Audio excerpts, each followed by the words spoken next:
Ciało ludzkie w historii umiera częściej niż drzewo umiera wcześniej. Trwa człowiek poza progiem śmierci w katakumbach i kryptach.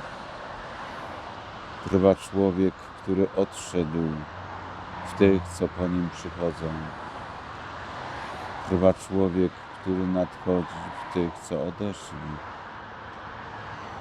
Trwa człowiek poza wszelkim odejściem i przyjściem w sobie i w Tobie.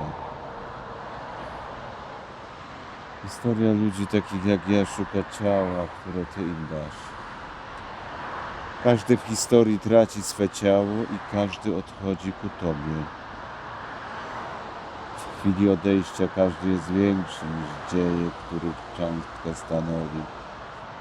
Fragment jakiegoś stulecia lub 2 stuleci, fragmenty scalone w jedno życie.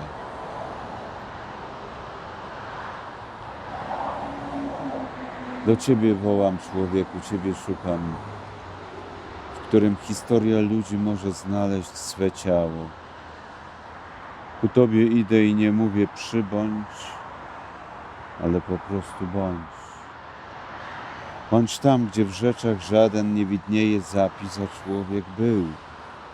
Był duszą, sercem, pragnieniem, cierpieniem i wolą.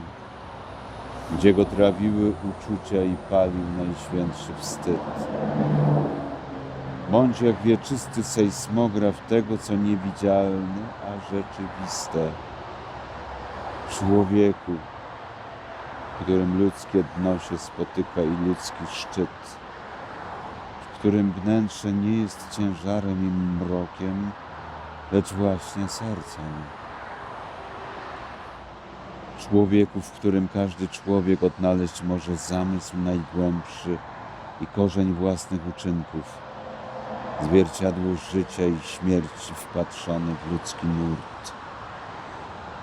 Do Ciebie, człowieku, stale docieram przez płytką rzekę historii, idąc w stronę serca każdego, idąc w stronę każdej myśli. Historia myśli stłoczeniem i śmiercią serc. Szukam dla całej historii Twojego ciała. Szukam Twej głębi.